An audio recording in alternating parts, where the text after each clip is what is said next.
Most High God bless. Most High God bless. Now, this is one thing that I have begun to really enjoy about this season of life. It has really very few things to do with the material, and a lot more to do with some of the lessons that were instilled in me as a young king, a young man. Let me hit this book real quick because I'm going to actually. We're gonna need Proverbs 6. Let me see. Kings, Judges, too far, Joshua, Judges, Psalms, here we go. Proverbs, that's what I'm at, 16, 7, 6. Okay, let me see. It should be...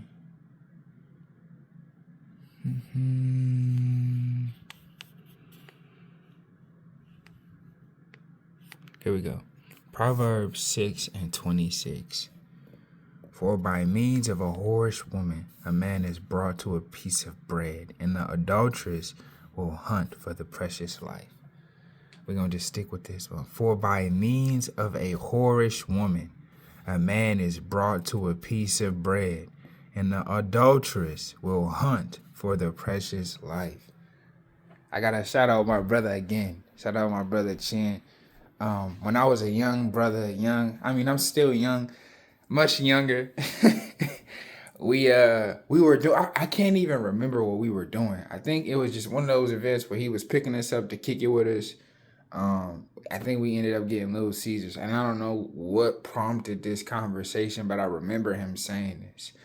Little bro, you will always lose. He didn't say the appropriate word, but he said you will always lose women chasing, or you will always lose money chasing women, but you'll never lose women chasing money. Now, I just replaced that with God, but it's the same thing. The thing of value, you truly lose the thing of value when you're searching after something just for the sake of having it, right? A whorish woman, men chase after whorish women because they salacious. They know how to do things. They appear in a certain way or a certain fashion to get your attention, right? The adulteress hunts for the precious life, right? They talk about the ways of an adulterous woman earlier in Proverbs. I believe it's Proverbs. I think it's Proverbs 5 or early 6. But the point I'm making is this. The point that I'm trying to get to is this. My brother gave me this knowledge as a child, and then Proverbs comes and backs this knowledge up. So for me, I have to assume that this is knowledge worth having and worth sharing. I find that, and I found that on my journey. And this is not to say that a man should not seek after a woman. A man shouldn't you shouldn't seek after a woman. You should be on your purpose and your wife, y'all stumble across each other. I feel that's the most holistic way to do it. But, everybody don't have to subscribe to my belief system, right? I find that, especially even myself, in the phases of the periods in life, especially my early 20s, when there was a opportunity for success, rather than spiritual, mental, emotional, many times it was short-lived or it was undercut because of my desire to chase after salacious women, right? We will lose many opportunities in life as young men if we are not able to understand and work with our testosterone, work with our body so that we can acquire this goal, right? Because we have to understand, and this is something that I've reiterated many times before on the channel, these older individuals say you have to get it out of your system. Nigga, I don't know if you know this, we can make testosterone well into our latter years as men. So it's no feasible way to get this out of your system. It quite literally is your system. Learn how to use it. And we don't. And so what happens is we get reduced to a piece of bread by means of a whorish woman, by means of somebody who only wanted to use their flesh to gain something or to manipulate. And this is not all women, but these are the sisters who, let's call them females. These are those individuals who are part of the opposite gender who, promote themselves in such a way, in a salacious fashion, in a whorish fashion, in a trollop-like fashion, right? And they use their vessels in that way, and that's unbecoming. But a lot of the brothers fall short to that. Why? Because we're not able to keep our body in governance. We're not able to keep our flesh in check. My brother Keith, so shout out to my Keith, brother, put me on some jewels, man. You know what? I can't even share what he said because I put that in my book. And when you go in a book of quotes, that don't come out unless I'm posting it or writing it somewhere. But and I think about that a few often throughout the week, throughout the day, how much wisdom my brothers have instilled in me, and I'm appreciative of that.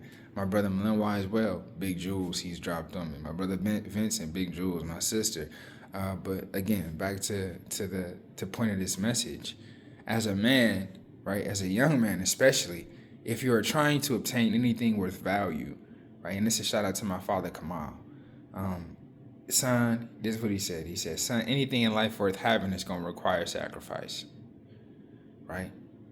Self-control is worth having. It requires you sacrificing, right? Success in these dimensions, whether it be material, whether it be career, whether it be spiritual, whether it be mental, right? Elevation, let us call it, right, will require some level of sacrifice from you, right? And one of the things that we're sacrificing is that flesh, following the master. He said, hey, you have to carry your cross.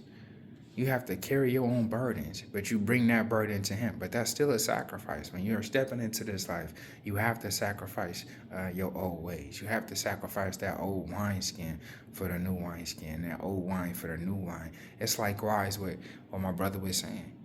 You're chasing after, let's switch money. You're chasing after God, but you can't chase after God and chase after hoes. And if you chasing after hoes, you're going to lose God. And if you chasing after God, the hoes going to come. Look at all didn't King David have them? Excuse my vulgarity, but when you have that shining, you don't got to do too much talking. It's already on you, baby. Like Christ the master ain't had to do too much talking. You understand me? They already knew who he was off the glow ski. They knew who Brody was. They seen the master pull up, man. Look at how he was looking, getting how he was getting it. You know what I'm saying? You talking about this man this man was the first infinite breadsticks. You feel what I'm saying? All you can eat breadsticks. He said, damn, more bread in the bag, Jesus? Yeah, I'll split that 7,000 times, then we good. No, but look, for real. I put a little joke in there, but it's serious. As men, it's imperative that we begin to realize that lust is one of those things that if you don't depart from it, you'll die to it. And many of us die to it. Many of us never become the men that we are supposed to be because we have lost our potentiality and our potential by chasing after whores and it reducing us. Not just, and hear me out, not just in the physical sense of losing money, but what about the spiritual sense? Have you ever seen a man who slept with the wrong woman and had it all taken from him? Have you ever seen a man who slept with the wrong woman and ended up in prison because of it? Right? This is the importance, right? The significance of, as a man, being able to chase after having one mind. I wouldn't say chase after money, but again, we could flip that to mean wisdom. We could flip that to mean your career, right? When you begin to whore yourself out, because that's truly what it is.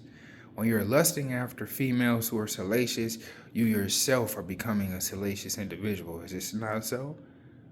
I'm in agreement with this whoredom, so I must be myself one of them. What do they say? It take one to know one. It take a whore to know a whore.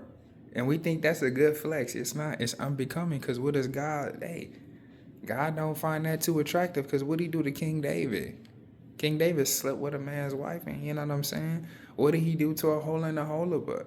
Go read that story, right? When we whore after these things, we lust after these things. Understand me? So make sure that y'all are keeping in tune with the Most High, being in alignment. Make sure that y'all are having a single mind that's placed on a spiritual source to create it. Because look, if you focus only on the Creator, you focus on the only thing that need to be focused on. There's a lot of niggas focused on a lot of other stuff, and guess what? Reduced to a piece of bread. And there's a lot of people who say, hey, he did it for me once, he'll do it again, he'll do it 1,000 times. Understand me? Hey, so listen, you will always lose money chasing women, but you will never lose women chasing the bag ski. But even more important than that, you'll always lose God chasing money, but you'll never lose money chasing God. Come on, you understand me? Most like God bless, most like God bless. I got some new blinds on the way. I'm excited about that. But anyway, y'all have a blessed day. Peace.